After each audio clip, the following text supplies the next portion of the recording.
A story like mine has never been told. Certainly wasn't born to the life of a geisha. Paano nga ba naatim ng isang ama ang ipagbili ang kanyang mga anak ng dahil lamang sa kahirapan? Ang babaeng Haponesa na ating bida ay pinagkaitan ng tadhana mula pagkabata, ngunit dumating ang panahong nakabangon siya at naging pinakatanyag na geisha sa kanilang bayan na tinitingala ng maraming mayayamang kalalakihan. Paano nga ba humantong ang buhay ng dalaga mula sa kahirapan na naisalba ng lalaking kanyang minamahal? Alamin natin ang buhay ng isang geisha na naging tunay na buhay ng isang Cinderella. Hello mga kaboso! Welcome back sa Netflix. Ang pelikula na ating matutunghayan ngayon ay pinamagatang Memoirs of a Geisha na ipinalabas noong 2005.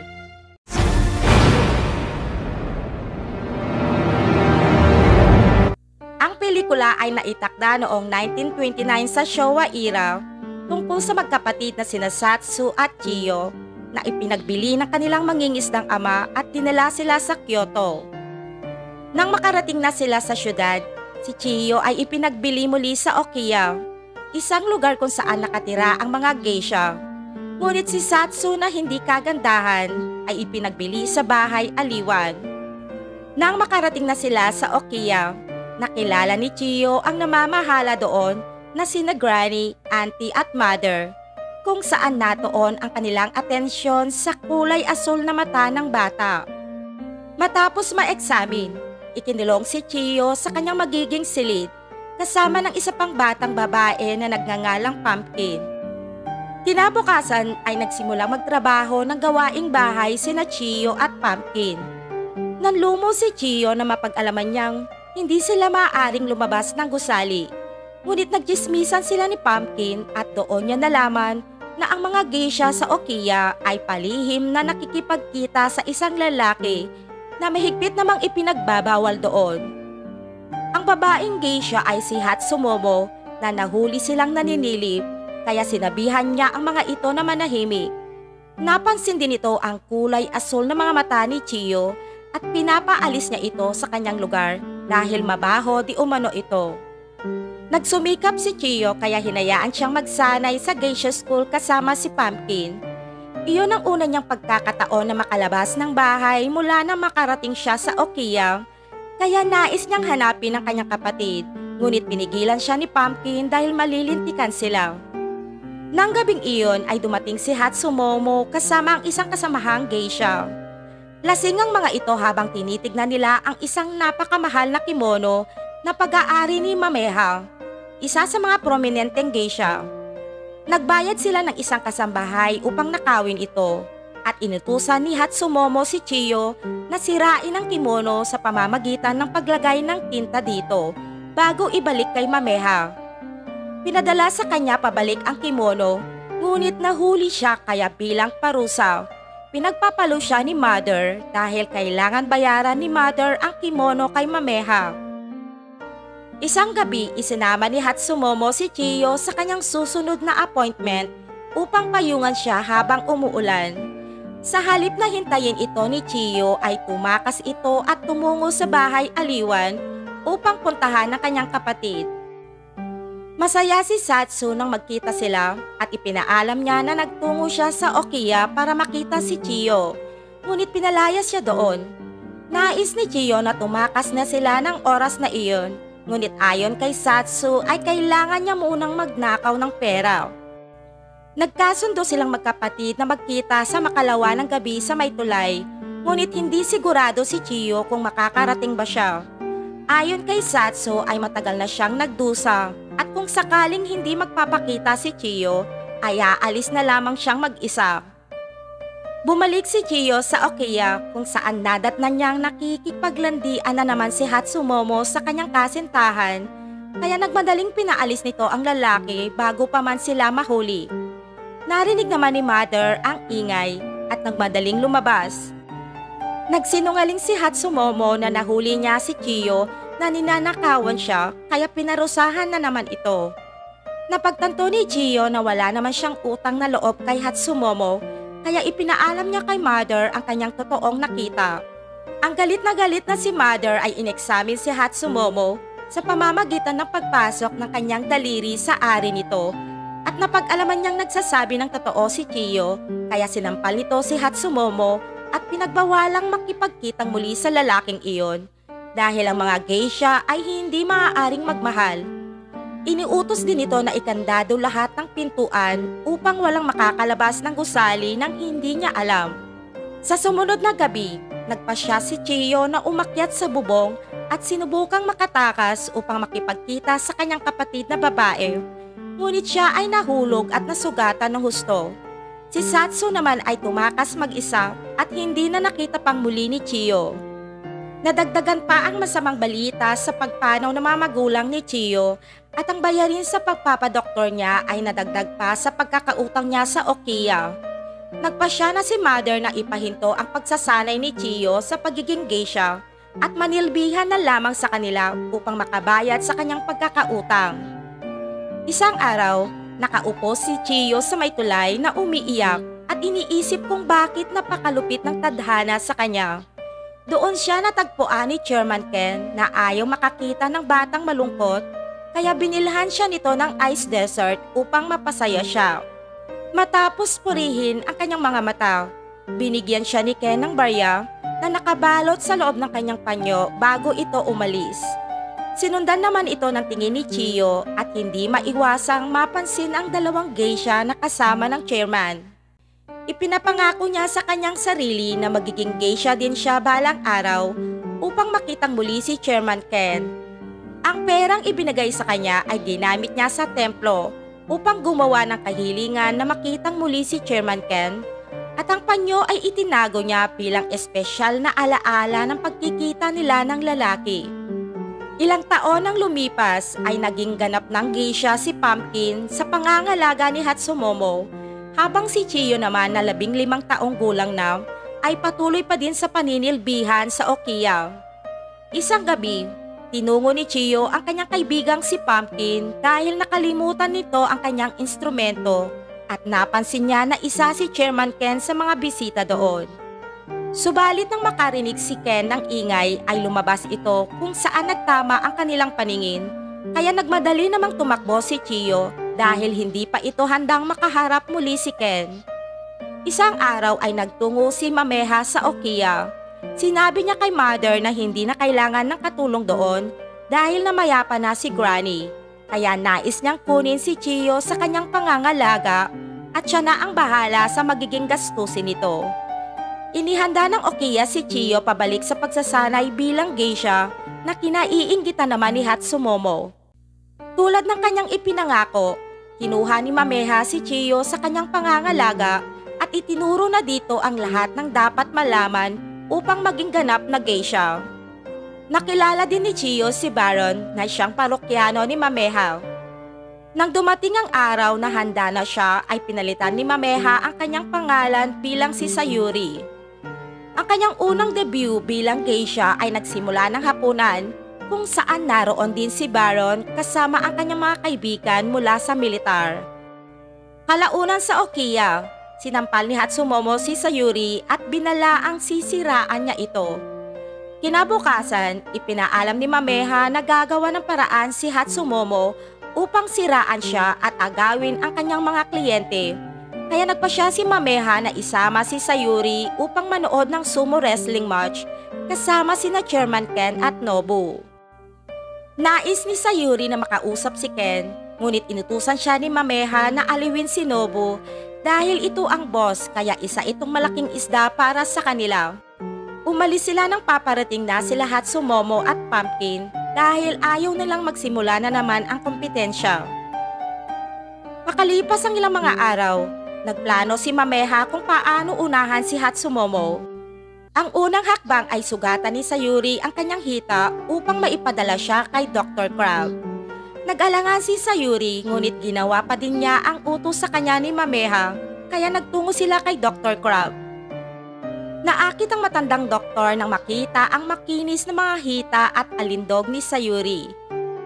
Kalaunan habang naghahapunan kasama si Ken at Nobu, Binigyan siya ng huli ng magandang suklay at bilang kapalit ay palihim na binigyan din niya si Nobu ng espesyal na box na may lamang rice cake na siyang ipinag-utos sa kanya ni Mameha. Matapos ng hapunan, inutusan muli siya ni Mameha na dalhan niya si Dr. Crab ng rice cake. Hindi maintindihan ni Sayuri kung ano ang nangyayari, ngunit kalaunan ay ipinaliwanag sa kanya ni Mameha na ang mga regalong iyon ay nagpapahayag ng kanyang pagpapabutas ng kanyang kepias sa may pinakamataas na bidder. Ayon kay Mameha, ipinagbili din siya noong siya ay bata pa sa halagang 10,000 yen, kaya nakatulong ito na mabayaran ang kanyang mga kautangan, kaya maaari din gawin iyon ni Sayuri. Gayunpaman nang pinuntahan nilang muli ang doktor, ay tumanggi na itong makipag-usap sa kanila. Bumalik muli si Sayuri sa Okiya at tinanong si Pumpkin kung may alam ba ito sa nangyari. Ayaw ilaglag ni Pumpkin ang kanyang mentor, ngunit bilang dating kaibigan ni Sayuri, ay inamin niyang siniraan siya ni Hatsumomo sa doktor na hindi na siya isang birhen. Ang sumunod na plano ni Mameha ay gawin si Sayuri bilang mangunguna sa kanilang palabas at nagpaskil pa sila ng karatula sa buong bayan upang i-anunsyo ang kulay asul nitong mga mata na nagresulta ng sobrang poot ni Hatsumomo at tinawag si Sayuri sa kanyang dating pangalang Chiyo. Sa gabi ng palabas, ang lahat ng geisha ay nagsama-samang nagsayaw ng napakagandang performance at sumunod ay ang pagganap ni Sayuri. Ang kanyang pagtatanghal ay nakakabighani na nakakuha ng atensyon sa publiko, lalo na kina Nobu, Ken at Dr. Crab. Nakilala si Sayuri at itinuturing na pinakatanyag na geisha sa bayang iyon at nagawa na nitong maibigay kay Dr. Crab ang espesyal na box. Nais siyang kunin ni Baron upang magtanghal sa kanyang susunod na party. Ayaw sanang pumayag ni Mameha na kunin ang serbisyo ni Sayuri nang wala siyang pahintulot. Ngunit iginiit iyon ni Baron kaya wala din silang nagawa. Dumating ang araw ng pagdiriwang. Nagkaroon ng pagkakataon si Sayuri na makausap si Chairman Ken tungkol sa kanyang buhay. Pagkatapos ay kinausap din siya ni Baron upang ipakita ang kanyang mga kimono collection. Ngunit niloko lamang siya nito upang magkaroon ito ng pagkakataong magkasarilinan sila sa isang silid at makita siyang nakahubad. Nang makauwi na si Sayuri, pinagalitan siya ni Mameha dahil kumalat na ang masamang chismis. Ang pangyayaring iyon ay nagpababa ng presyo ni Sayuri at wala ng halaga. Hindi matanggap ni Sayuri na wala siyang halaga kahit na pinagtatawanan pa siya ni Hatsumomo. Ngunit kalaunan ng gabing iyon ay may malaking sorpresa si Mameha para kay Sayuri. Dahil naipagbili niya ang pagkabirhen nito sa halagang 15,000 yen na nahigitan pa ang kanyang record. Kaya nagdesisyon naman si Mother na ipamana kay Sayuri ang Okiya na magpapasira kay Pumpkin dahil inaasam-asam nito ang posisyong iyon. Sobrang puot naman ang naramdaman ni Hatsumomo dahil buong buhay niya ay ipinuhos niya lahat sa Okiya. Matapos mailipat si Sayuri sa silid ni Hatsumomo, ay lihim siyang nagpasalamat kay Mameha sa lahat ng naitulong nito sa kanya. Ipinaalam nito sa kanya na si Dr. Crab ang siyang makakakuha ng kanyang pagkabirhen dahil si Nobu ay hindi lumahok. Ngunit ang tunay na highest bidder talaga ay si Baron at nagpasya lamang si Mameha na ibigay kay Dr. Crab upang parusahan ang matandang si Baron. Dahil alam ni Mameha na nagsasabi ng katotohanan si Sayuri, dahil kung talagang nakuha na nito ang pagkabirhen ng dalaga, ay hindi ito magbibigay ng pinakamataas na bid. Nang gabi na pagsuko ng pagkabirhen ni Sayuri ay napakabilis lamang ng pangyayari kaysa inaasahan. Nang makabalik siya sa Okiya, nadatnan niyang hawak ni Hatsumomo ang panyo na ibinigay sa kanya ni Chairman Ken nang bata pa lamang siya. Nais nitong sunugin ng panyo, ngunit pilit itong inagaw ni Sayuri hanggang sa hindi nila namalaya na natabig nila ang isang lampara na nagsanhi ng pagsimula ng apoy. Sa simula ay hindi nila napansin ang sunog dahil abala silang dalawa sa pag-aaway, ngunit ang tumaas ng apoy ay humingi si Sayuri ng tulong. Gayunpaman, ang salbaheng si Hatsumomo ay nagpasya pang magtapon ng maraming lampara upang tuluyan ng masunog ang Okiya, hanggang sa tumakas na ito ng tuluyan at naiwan si Sayuri na siya na ang namamahala. Sa kabutihang palad ay naisalba ang Okiya, ngunit karamihan sa kanilang kimono ay kasamang nasunog. Wala na silang panahon pang maisaayos muli ang gusali dahil noong 1944 ay sumiklab na ang pangalawang pandaigdigang digmaan at binalaan ang kanilang bayan sa posibleng pag-atake ng mga kalaban. Karamihan sa mga tao ay nagtungo sa Osaka, ngunit alam ni Chairman Ken na ang bayan na iyon ang susunod na sasalakayin at dahil sa pagtulong ni Nobu ay nagawa nilang ilipat ng tirahan ang mga geisha. Si Mameha ay ipinadala sa Kamioka upang makatulong ng mga laga sa mga sugatang sundalo. Si Sayuri naman ay ipinadala sa Kanayunan upang tagagawa ng kimono. Ilang taon ang lumipas habang si Sayuri ay natigil sa napakahirap na gawain, habang ang kanilang bansa ay gumuho sa mga laban nito hanggang sa tumigil na ang digmaan at doon ay pinuntahan siya ni Nobu upang ibalita na si Mother at Auntie ay ligtas na nakatakas, samantalang si Baron ay nawalan ng negosyo. Si Ken naman ay nagsumikap sa Osaka, ngunit sa kasamaang palad ay nagsara din ang kanyang pabrika. Nais ni Nobu na magtatag muli ng panibagong negosyo sa tulong ng isang Amerikanong sundalong colonel na siyang may kapangyarihang mag-aproba ng magandang kontrata. Ipinakita di umano nito ang larawan ni Sayuri sa Amerikanong sundalo at nais siyang makilala nito, kaya hiniling nito ang dalaga na bumalik muli sa pagiging geisha upang matulungan siyang makuha ang kontrata. Ayaw na sanang balikan ni Sayuri ang kanyang propesyon, ngunit nagbago ang kanyang pasya nang sinabihan siya ni Nobu na magpapasaya ito kay Ken. Bumalik muli si Sayuri sa tahanang Kinalakan, ngunit napansin niyang marami nang nagbago sa kanilang bayan sa Gion at naglipa na ang mga Amerikano at mga potatsing na may mga kolorete sa kanilang mukha at sinasabing sila ay mga geisha na siyang nagbibigay ng masamang reputasyon sa kanyang dating propesyon. Habang nananatili si Sayuri sa bayan, ay di inaasahang nagkita sila ni Pumpkin na isa ng ganap na eskorte ng mga Amerikano. Humingi ng tawad si Sayuri sa dating kaibigan dahil ang Okiya ay para talaga sa kanya. Ngunit ayon kay Pumpkin ay kinalimutan na niya ang lahat dahil marami na din siyang kliyente ngayon. Sa araw ng business meeting, nakilala ni Sayuri si Colonel Derricks, ngunit nakita rin niyang muli si Ken. Sina Nobu, Ken, Sayuri, Mameha at Pumpkin ay naglakbay kasama ng sundalong Amerikano patungong isla ng Amami kung saan sila gumugol ng ilang mga oras sa mga hot spring.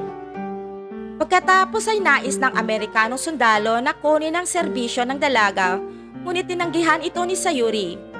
Nakita sila ni Nobu sa di kalayuan at pagkatapos pinagalitan nito si Sayuri dahil mahal niya ito at ayaw niyang may ibang lalaki na magkakagusto sa kanya. Ayaw talikuran ni Sayuri si Chairman Ken kaya dapat siyang gumawa ng paraan upang layuan siya nito. Kinausap nito si Pumpkin upang hanapin si Nobu at dalhin ito sa hardin sa oras ng alas 9 ng gabi at ng oras na iyon ay inaakit naman ni Sayuri ang sundalong Amerikano. Sa paraang iyon ay makikita sila ni Nobu at lalayuan na siya.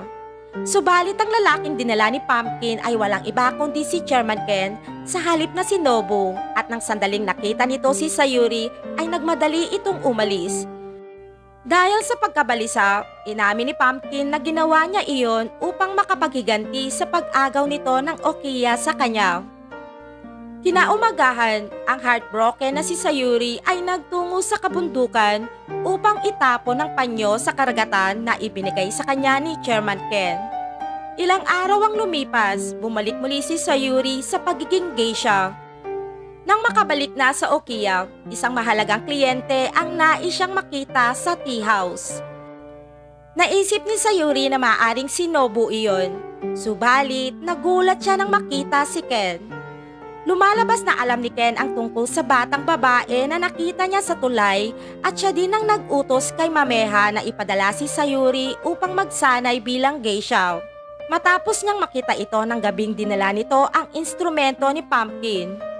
Patagal nang may nararamdaman si Ken para kay Sayuri, Ngunit bilang respeto kay Nobu ay hindi niya ito maipaalam sa dalaga. At ngayong hindi na interesado si Nobu kay Sayuri dahil sa chismis tungkol sa kanila ng Amerikanong sundalo. Kaya opisyal nang nag-propose si Ken sa dalaga upang kanyang magiging asawa. Tinanggap naman ito ni Sayuri at naghalikan sila bilang tanda ng kanilang bagong buhay na magkasama. Marami pong salamat sa panonood at pakikinig. At kung nagustuhan nyo ang ganitong pelikula ay huwag kakalimutang mag-subscribe sa aking channel, palike, comment at share na din.